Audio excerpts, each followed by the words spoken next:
Alright, according to Instagram, I am now live.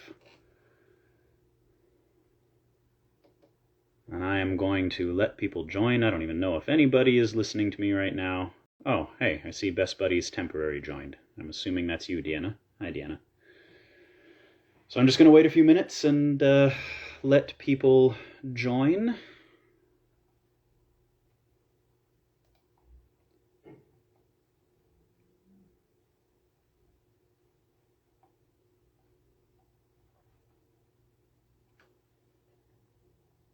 Let me turn off the sound on my computer so that when emails are coming in, it doesn't make an obnoxious ringing bell noise.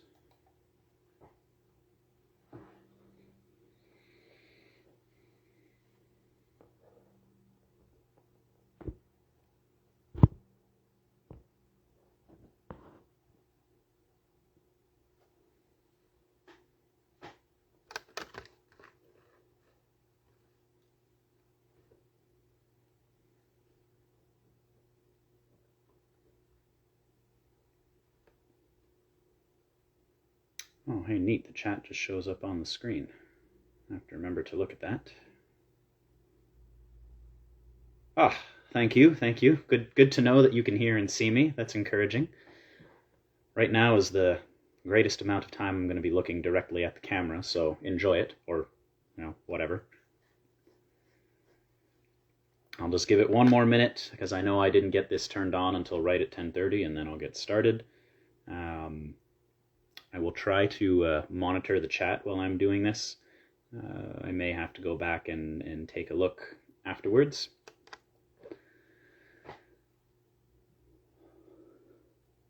Hello, States Gordon. I'm assuming that is not your whole name, but hello. Thank you for joining us, or me, or us. Not really sure what language I should be using. So while I am waiting to start, I will fill the silence with a bit of a disclaimer. My setup here is not exactly meant for the use of my phone, so I have the phone up against a big container of cinnamon so that it can actually keep me in the view, but my computer is here, and I'm going to be using a slide deck to keep me organized, because otherwise I may talk too much or too long. So please don't mind the fact that I'm going to be looking here a fair bit. I'll try to remember to look here from time to time, but I appreciate everybody who's joining. I will take a look at the chat from time to time. Hopefully I'll catch any questions if there are some, and then after the event I will push buttons and play around with the device in case there are any questions in the chat that I missed. So thank you for joining, for those who are here, and for those who are going to be watching it once it's recorded. Appreciate that you are taking the time as well. My name is Donald Goosey Sala. I am a program manager with the Discoverability Network at the Ontario Chamber of Commerce. The Discoverability Network is a program from the Ontario Chamber of Commerce designed to connect job seekers with disabilities and inclusive employers. And I have been invited very kindly by Best Buddies here today to provide a presentation on building a toolkit. So I'm going to go through a bit of an overview on job search tools, interviews, and networking. And hopefully you'll find the information that I go through valuable. Certainly if anyone has any questions or would like to connect with us, Deanna has my contact information, and Deanna, you are welcome to share it with anybody who asks. Please feel free to ask questions. I will just have to figure out how the chat works and try to remember to monitor it. So I apologize if there are questions that are listed and I miss them. It's not intentional. But I will scroll back through the chat when we're done here. So, to get on with it, we're going to talk about what the Discoverability Network is, we're going to talk about job search tools, and we're going to talk about interviews as well as disclosure and accommodations and networking. Disclosure and accommodations, I think, is important when we're talking about job search and disability, so I decided to include that with the interviews section just so you have a bit of information on it. But to begin with, I want to talk about what the Discoverability Network is. I mentioned it's a program with the Ontario Chamber of Commerce. The Ontario Chamber of Commerce is a not-for-profit entity that supports businesses across the province of Ontario. And what we've heard from a lot of the businesses that are members with us, that's over 60,000 of them, is that their number one barrier to growth and development is a labor shortage. So we created the Discoverability Network to address that labor shortage. We're concerned about the health of the labor market. We want you to have jobs, and we're concerned about the health of business. We want business to be able to grow. So we have a job matching platform, an online job matching platform. Anybody who's using this is definitely tech savvy enough to use our platform. It's fairly simple, and it connects job seekers to businesses that hire inclusively. The job seekers are matched to jobs based on their preferences, and they're matched based on fit. So overlap between what is in your profile as a job seeker, what kind of jobs you're looking for, and what kind of skills and work experience you have, and what an employer puts in their job posting. A match doesn't have to be 100%. You might have the skills, but maybe not the education or work history, but you'll still be matched to that job. So it's a great job search tool and can help you learn about what kind of jobs are out there as well.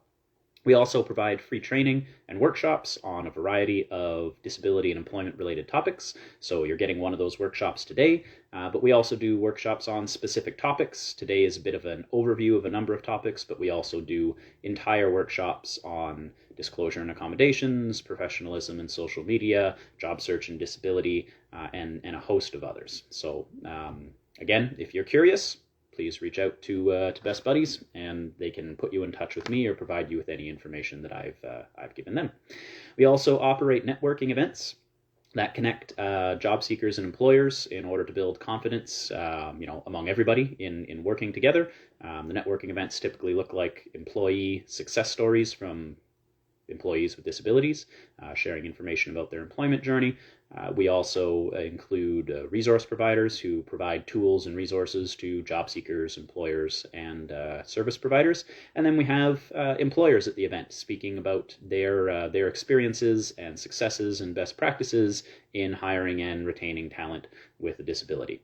Sometimes at events we have employers that are looking to hire, and all attendees receive information and resource packages on the tools and resources presented, as well as information on the employers. So those events I will share with Best Buddies, and I encourage you to join. The more people at those events, the better. Networking works much better when there are people there.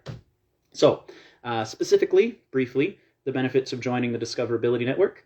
Again, you'll be matched to jobs based on fit and preference. So fit really is based on the skills, work history, and education history in your profile, and how those connect with job postings. And the preferences based on your job preferences, what sectors and industries you're looking for, what level of job, entry level, mid-level, that sort of thing, and what type of job, by which I mean full-time, part-time, permanent, temporary, seasonal, contract. You can select all these things. You can select a variety of options. We recommend you do select a variety of options, because the more you choose, the more jobs you'll be matched to. And if you are interested in joining up, we can always guide you through the process and provide you with more information on how it works. In addition to that, the system job searching for you, which makes it really easy. The system will notify you when there are job matches.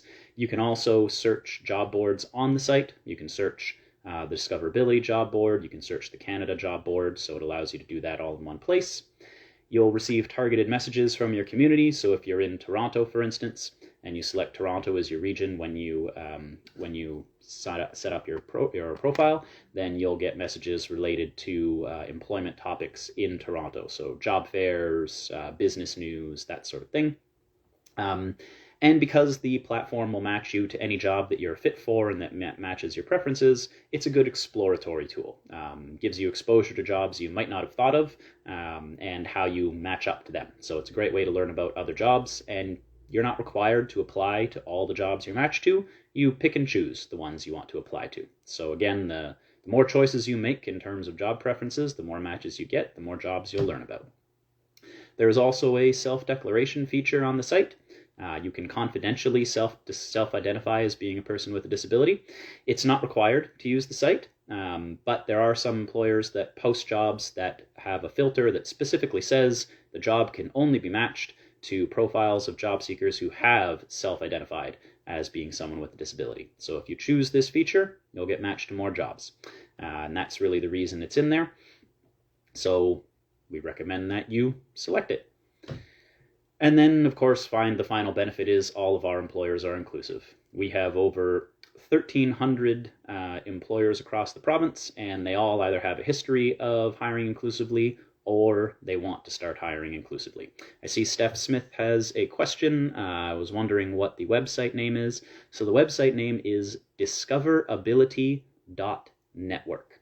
Discoverability is all one word, lowercase, .network. And there's no funny spelling. It's all spelled the way it's supposed to. So Discoverability.network.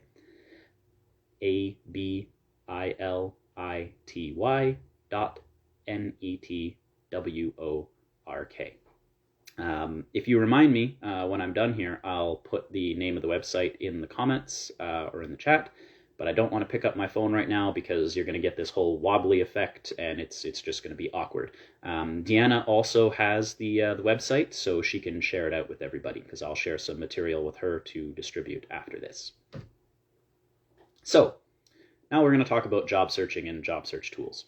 Job search tools are generally all designed to do the same thing, find you a job, but there are many different types. You might think about your story, which is what you use to introduce yourself. It might also be called an elevator pitch.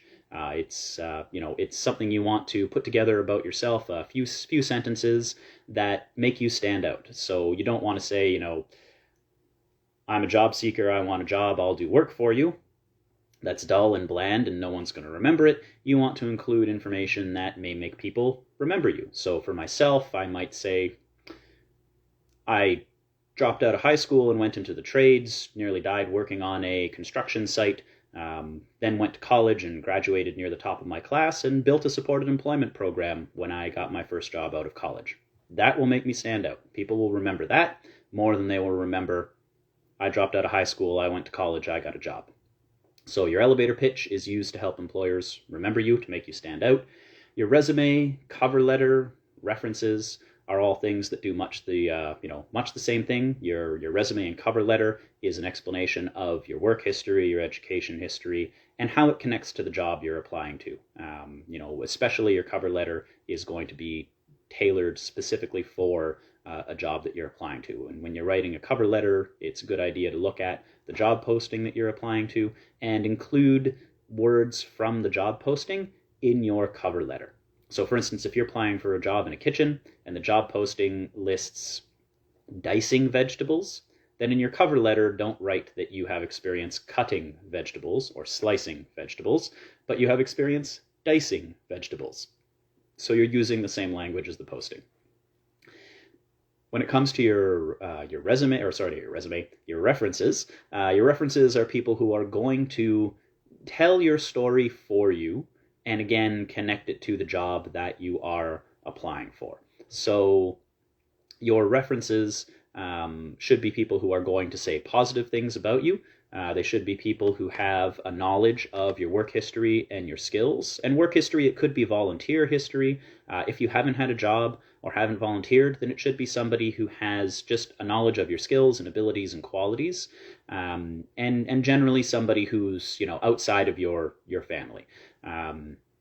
So volunteering is a great way to get references. Honestly, if you haven't worked and you want some references, go do a bit of volunteer work, if for no other reason than to get the references, because the references will advertise you to an employer. When you go for a job interview and the employer decides to check your references, the references will tell the employer that they should hire you and why they should hire you.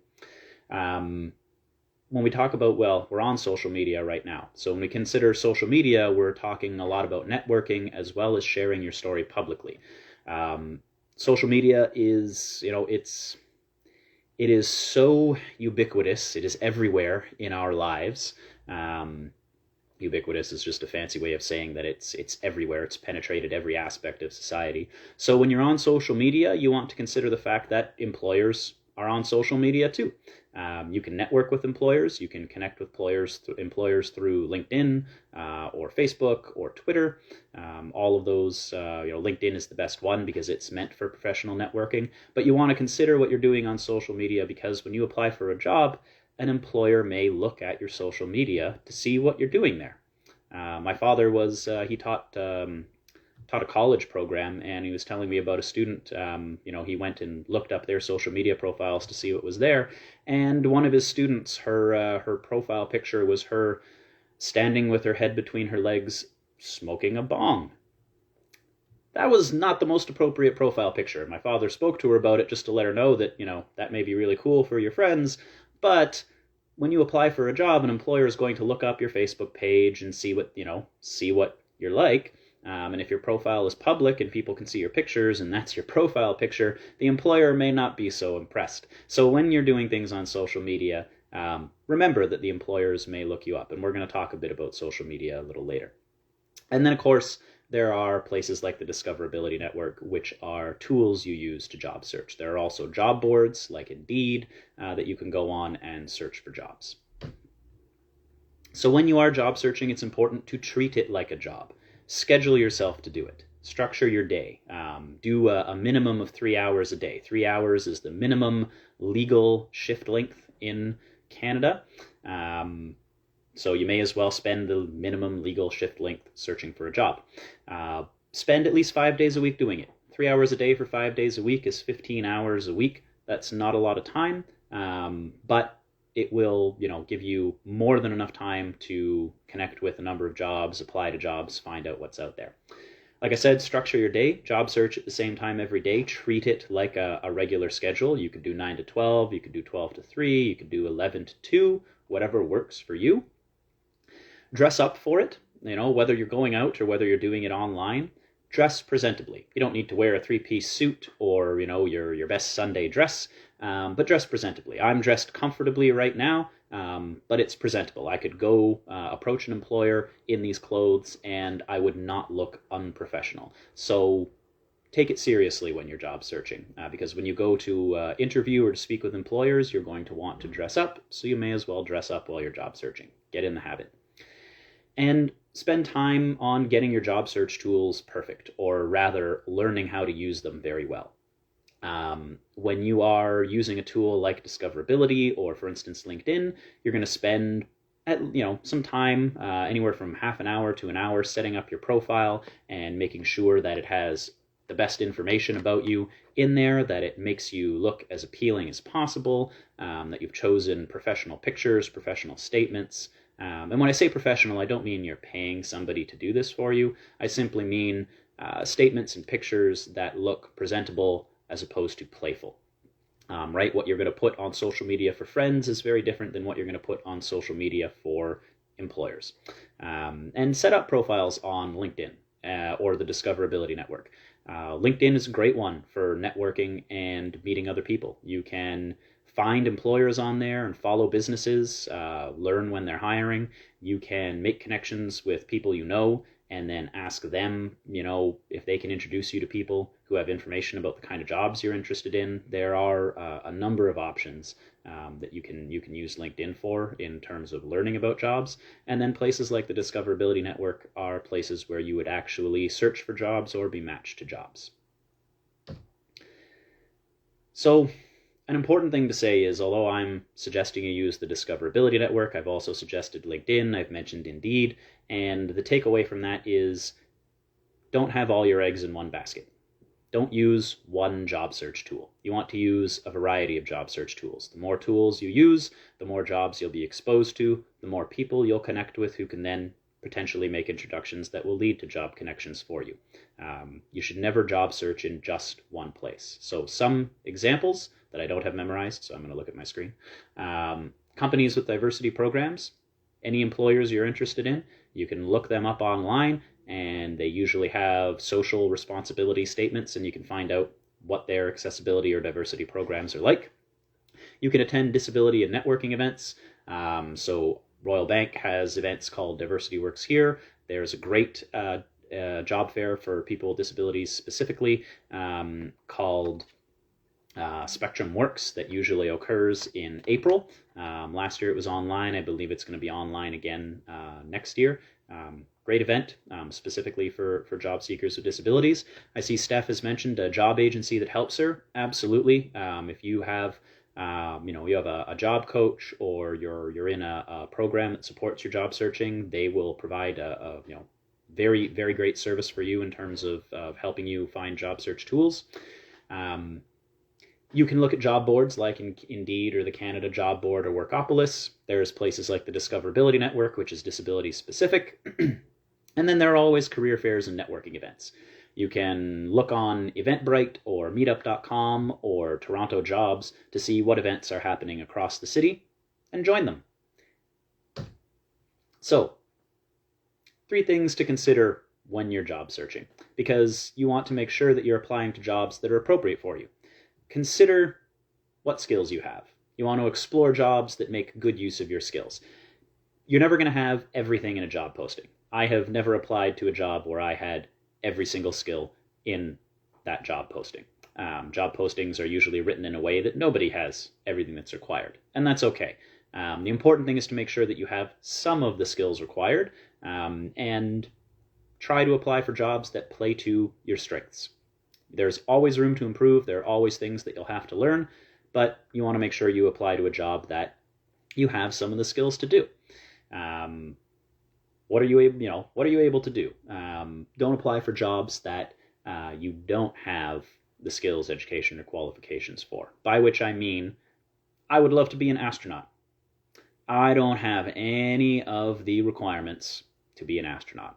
Sadly, much as I love astronomy, you can see my telescopes there, and I would love to travel into space, I do not have any experience as a pilot, I do not have a PhD in engineering, and there's just no way I can do that job. So I know it's out of my reach. But there are a whole lot of jobs I can do. So just keep those things in mind.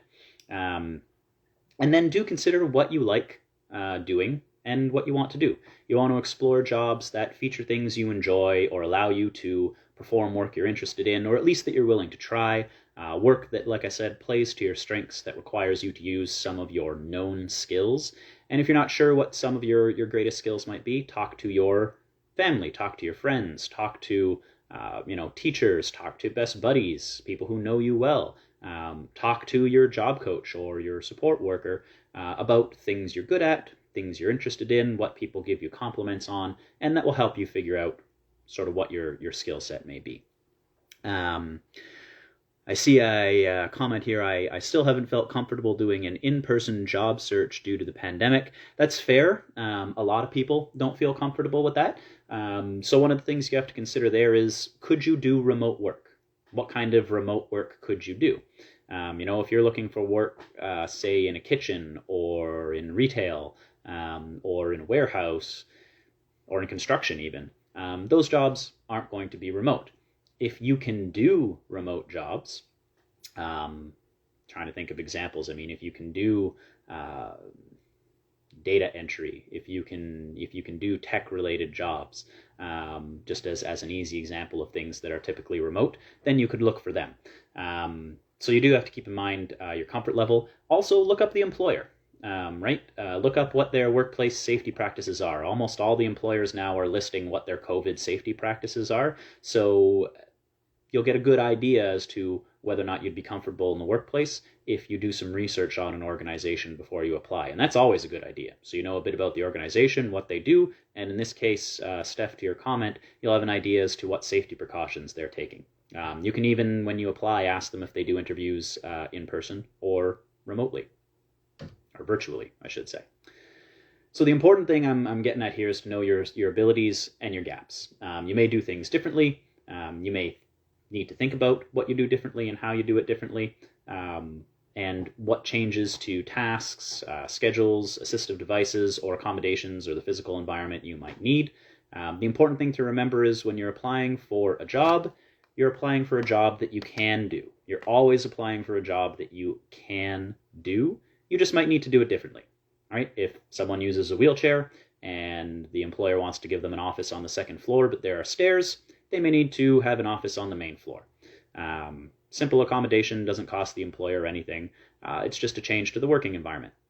I worked with someone job coached someone who was working in a clothing store, and she needed to fold shirts. And the clothing store used this clipboard-like device to help people fold the clothing the way they wanted the clothing folded. Job seeker just couldn't figure out how to use that clipboard device. So we got her to try folding the clothing without the clipboard device. And guess what? She was able to do it without the clipboard, and faster because she didn't need the tool. So again, simple accommodation, just a different way of doing the work. She didn't need the tool that the employer provided. So just think about what kind of changes you might need when doing a job, if there are any. You're not necessarily going to need accommodations, but it's good to keep in mind whether or not you might need to do things differently or a change to the environment. All those changes to the environment are called accommodations. They're just addressing mismatches in the environment. Could be things as simple as wearing gloves, if you're not comfortable touching other people or public surfaces, wearing shades inside for someone who's sensitive to lights, noise-canceling headphones for someone who's sensitive to noise in a noisy environment. If you're not sure, you can talk to an employment counselor or a support person. Disability organizations or consultants will always provide advice. You can talk to a medical professional, your doctor maybe, and you can always check out the Job Accommodation Network, which is askjan.org, so askjan.org, and they will have suggestions as to common accommodations for different types of disabilities. Can you ask for accommodations for transportation, for taking buses to work?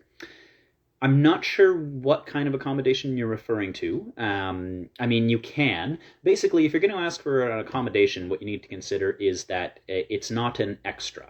Accommodations allow you to do your job. So if there is, a change to an attitude, a process, or the workplace that is required so that you can actually do the job, then you can ask for that accommodation. And you do want to have an idea of what kind of accommodation you would need when you go into that conversation. It should relate to the essential duties of the job, and you need to remember that standards aren't lowered. It's not that the job is being changed dramatically for you. It's simply that you're being allowed to complete things in a different way. So when you're asking about transportation for taking buses to work, because again, I don't know exactly what you mean, so hopefully I'm not too far off base here. But if you're going to be asking the employer to pay for an alternate mode of transportation, that's probably not an accommodation that you're going to get, because if you're applying to a job, you need to be able to get to the job on your own. If it's a matter of public transit not being accessible and that you don't drive, then the accommodation may be allowing you to work remotely if you can. Or the accommodation could be different hours of work. If it will take you longer to get to work because you take public transit, for instance, or because you have to maybe take, I think of a relative of mine who, when she lived in Toronto, had to take Wheel-Trans. And Wheel-Trans, you're probably not going to be at the office right at 9 o'clock if you're taking Wheel-Trans. So maybe the accommodation in that case is that you're allowed to start a bit later. Maybe you're allowed to start at 10 instead of 9. So a change to the working hours in order to allow you to get to work because of the method of transportation that you have to use. The important thing to remember is to identify what the need is. Identify how the disability is affecting your job. Identify how an accommodation would make you more productive, and have a suggestion as to what that accommodation would be. So you're identifying what the challenge is, and you're identifying a potential solution. In the end, the employer will decide the accommodation. The employer is obliged to accommodate, but they're the ones who choose the accommodation. So you may not get your preferred accommodation, right? Maybe you'd rather work from home because it takes a while to get to work on Wheel-Trans. But the employer may say, you can't work from home, but you can come, you can start your shifts an hour later, which gives you more time to get into work. So really, you want to keep that in mind when you're having the conversations with the employer. It is, it is a conversation or a negotiation if you prefer, and the accommodation in the end should be mutually agreeable. It should address the need that you have brought up and identified, but it will be the accommodation that the employer has chosen to provide. So, moving on to interviews. Really, interviews is what's your story? Where do you come from? Why are you interested in the job that you're applying for? And more than anything, why would you be a good fit? Why should an employer hire you? That's really what you're talking about in an interview. Think about what you currently do and what you would like to be doing in the future. And think about how you're different from other people. How are you different from other people who do the same thing that you do? Or how would you do a job differently? Maybe you bring a great sense of humor to the workplace, which improves workplace morale. People have more fun when they're working with you. Maybe you are a very outgoing personality and you're applying for a customer service job, and so you're going to get along with customers really well. Just think about how your personality applies to the environment that you're going to be working in, and how your skills apply to that environment, and just what sets you apart.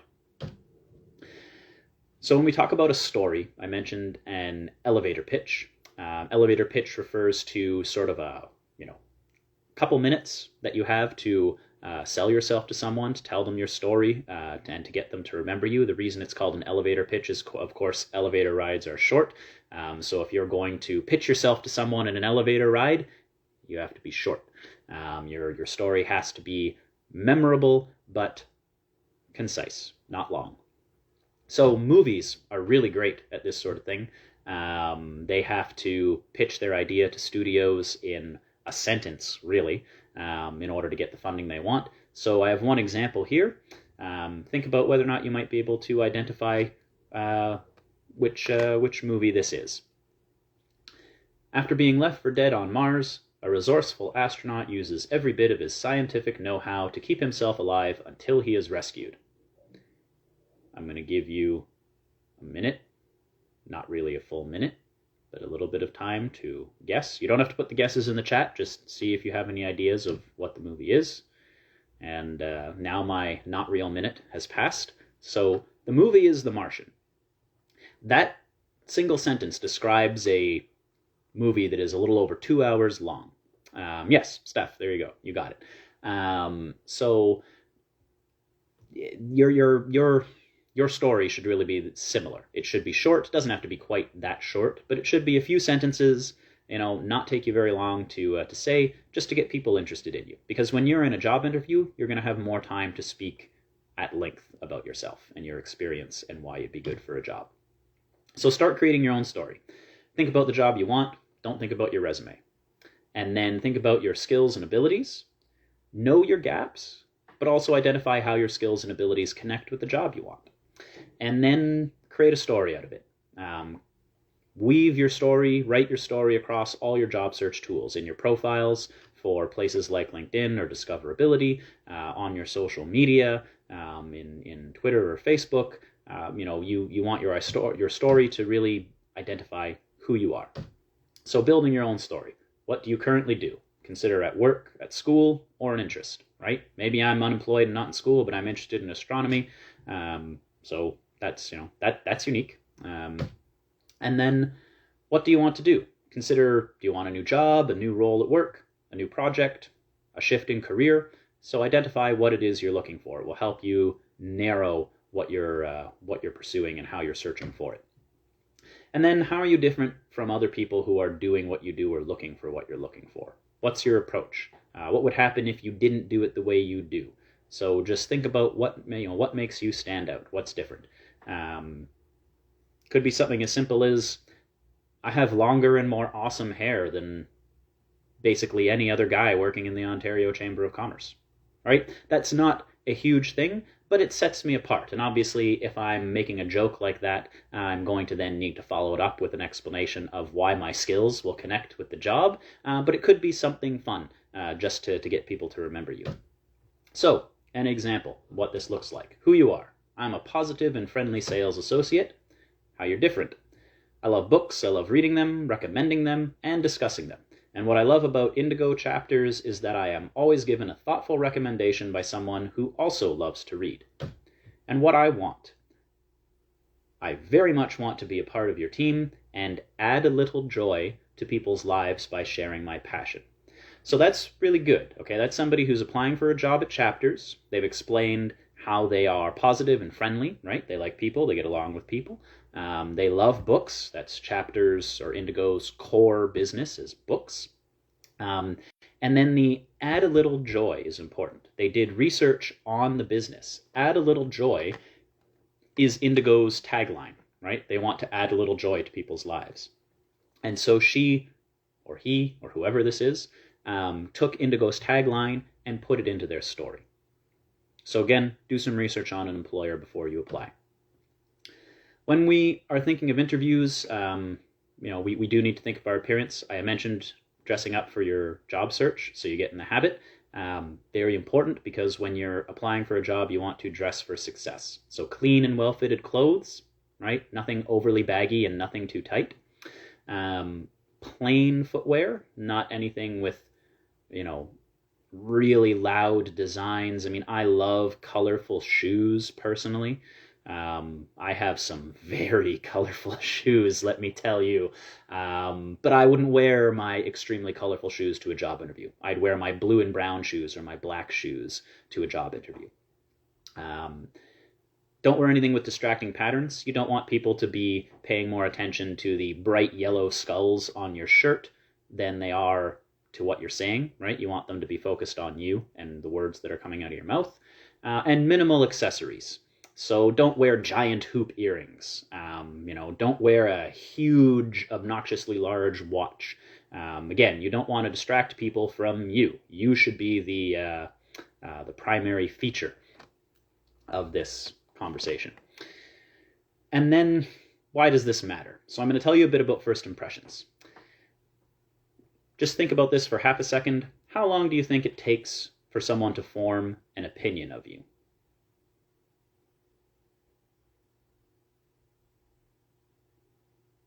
Okay, I've just given you as long as it takes someone to form an opinion of you to figure it out. People start forming opinions of you within 7 seconds of meeting you. So before you've even finished shaking their hand and saying, "Hello, my name's Donald Goosey Sala, nice to meet you, how are you today?" they have figured it out. Or at least they have started forming an opinion of you. In fact, the brain, the process in the brain for forming an opinion starts forming even less than 7 seconds. So yeah, it does not take long at all. So the way your appearance is very important, because the first thing people are going to see is what you look like. They're going to see that before they hear you speak.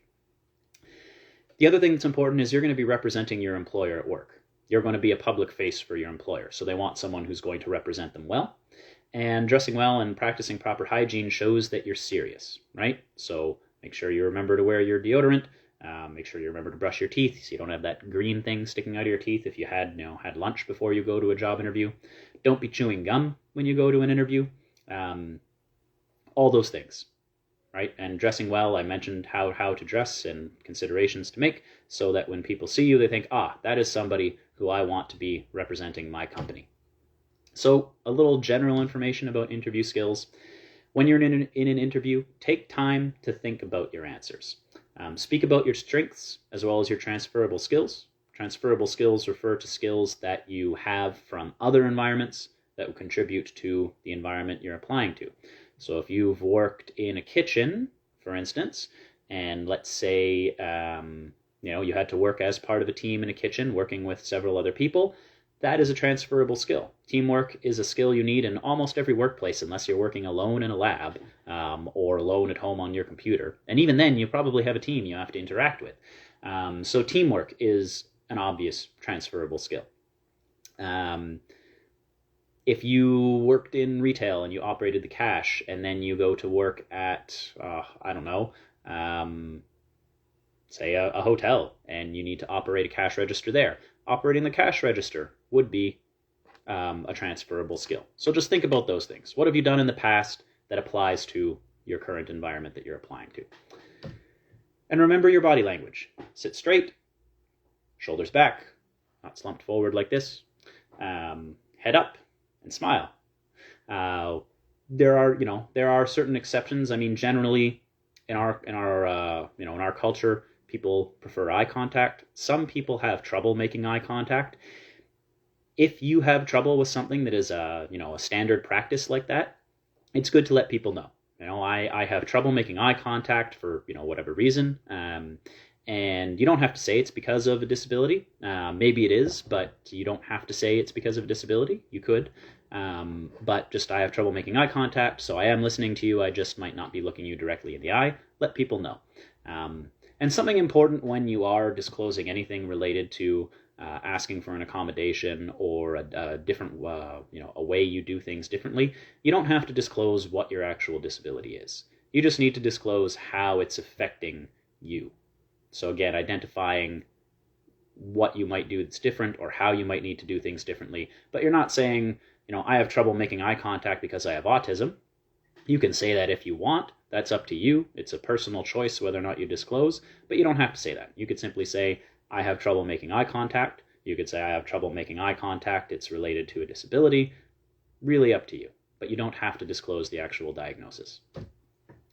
So, continuing on with interviews, have a question prepared for after the interview. They always ask you, do you have any questions for us when the interview is done? So make sure you have a question that's related to the job or business. That question should not be, how much money are you going to pay me? Or that sort of thing, or are there benefits? Then it just looks like you're interested in, and I mean, there's nothing wrong with being interested in the income, don't get me wrong. I mean, we all need jobs to live, but for employers, it resonates more if you ask questions about their business or the job itself. So, who would I be reporting to? How many people are on my team? What's the working environment like? What's the orientation process and the training like? Those are good questions to ask. And always thank the employer for their time. Even if you didn't enjoy it, even if you decided this job is not for me, or I don't want to work for this person, or that guy's hair is way too long and I don't want to look at it anymore, thank them for their time. So, moving on to the final part here, we want to look at networking. And what is networking? So networking is using your contacts to make new contacts. So speaking to people you know and asking them questions about jobs that you're interested in or the kind of jobs you'd like to learn about, and then they might introduce you to people who have the information you're looking for. It's finding new contacts independently. LinkedIn is great for this. Like I said, you can look up employers, you can follow employers, and you can connect with people from different companies. You can send them connection requests. Always personalize the connection request if it's someone you don't know. So if you're sending someone a connection request on LinkedIn, use the computer, not your phone, because your phone will not allow you to put a personalized message in. Whereas if you're using an actual laptop or desktop, when you go to connect with someone on LinkedIn, it will say you have the option to put a personalized note. And you should do that. Now, hey Donald, my name is Stan. I'm really interested in helping people with their job search and the work that the Ontario Chamber of Commerce does. I'd love to learn more about what you do. Or I'd love to be part of your network and learn about what you do. So something that personalizes the message. And then use your contacts to learn about opportunities. Tell the people you know, whether they're contacts on social media or friends or family, what you're looking for. Are you looking for a job? What kind of job? Do you want to learn about different types of job? Do you want to learn about what kind of jobs would be good for your skills? Maybe you know what skills you have, but you don't know what jobs relate to them. And start getting ideas from them. Because odds are good they can introduce you to people who can answer questions. They may have ideas about what kind of jobs are good for you. So use your contacts to learn about people and opportunities. So how do you network with people you know? You want to ask for introductions. I just went through that, right? Let people know I'm interested in this kind of job. Do you know anybody? Do you have any information on this kind of job? Oh, you do? Great. Could you introduce me to such and such a person, or tell me the company you know of so I can look them up? Ask for referrals and advice. So ask for advice as to how you might find the kind of jobs you're looking for, and ask for referrals to companies or organizations that you can do research on your own. Things to consider: what are you looking for? Right? What you're looking for is very important. It may be easier to start with what you're not looking for. Maybe you know what you really don't want to do, so you could start there, and that will lead you to what you want to do, or at least what you're willing to do. But you need to know what you're looking for, so you can ask the right questions. Ask for information on the topics you're interested in. And then how are people connected to it, and who makes the most sense to speak to? If you're looking for information on a carpentry job, probably doesn't make sense to go talk to your friend who's a florist, and vice versa. So consider how the people you're going to talk to are connected to what you want to know. Right? If you're interested in customer service, you can go talk to anybody who works in a business or environment that has customers. So just keep those things in mind. Then you'll speak to the right people. So how do you network with people you don't know? You want to introduce yourself, and as I said, if you are looking at LinkedIn or social media, you want to make sure you use personalized connection requests to let people know why you'd like to connect with them and what you're interested in learning about from them. Explain your interest in them. People love compliments, and they love talking about themselves. I'm really interested in the work that you're doing. I'd like to learn more about it through your posts. If you can, add me as a connection, that would be great. And ask for insider guidance. Informational interviews are fabulous. Again, people love talking about themselves, so you just make them feel good, butter them up a little bit. I'm really interested in the work you're doing. You're obviously a leader in your field, obviously very capable considering where you've gotten in your career. I'd love to know how you got to where you are and how you got so good at what you do. People will eat that up, and they'll usually be willing to give you a bit of time to explain their journey and how they got where they are, and then you can learn from them. So, things to consider. Were you referred to someone, or are you approaching them independently? How you approach people is going to change depending on how you connect with them. If you're approaching them independently, I just gave you a number of examples, right? You want to explain your interest, you want to compliment them, you want to explain what you'd like to learn from them. If you were referred to them, odds are good the person making the introduction said something like, I'm introducing Donald to you because he's interested in such and such a job. In which case you're then thanking the person for the introduction and saying, hey, great to meet you. I'd love to have a conversation about, and whatever you were introduced for. What is their connection to your interest? Again, you want to make sure you're connecting with the right people who have the information you're looking for. What do you want from them? Do you want them to refer you to potential job opportunities? Do you want them to refer you to potential organizations that might have the kind of roles you're looking for? Are you just looking to learn from them and their experiences? Think about those things before you connect with someone. And be polite. Compliment their value to you. Always say thank you, because you never know who they are going to go speak to, and if they remember you, you may end up with a benefit because they may make a connection for you sometime down the road because they think, oh, Donald was interested in this. I think I'm going to connect this person with him.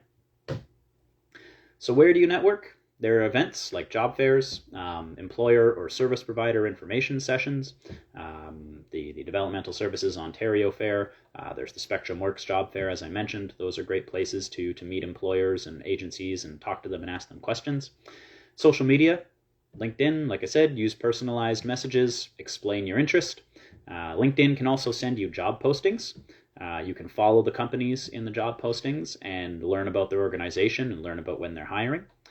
You can create a professional Facebook page, so not your personal Facebook page, but one where you're just talking about things related to your career interests, your skills, your job interests, and then finding employers' pages on Facebook and following them with that page, liking their posts, and again, you might see when they're hiring. You could also try and friend request people who work for that company, and again start professional conversations with them about their work, about their organization, their roles, their requirements, that sort of thing, showing an interest.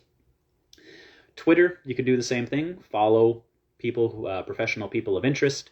Tag people in relevant posts, so they see that you're paying attention to them, you're following them.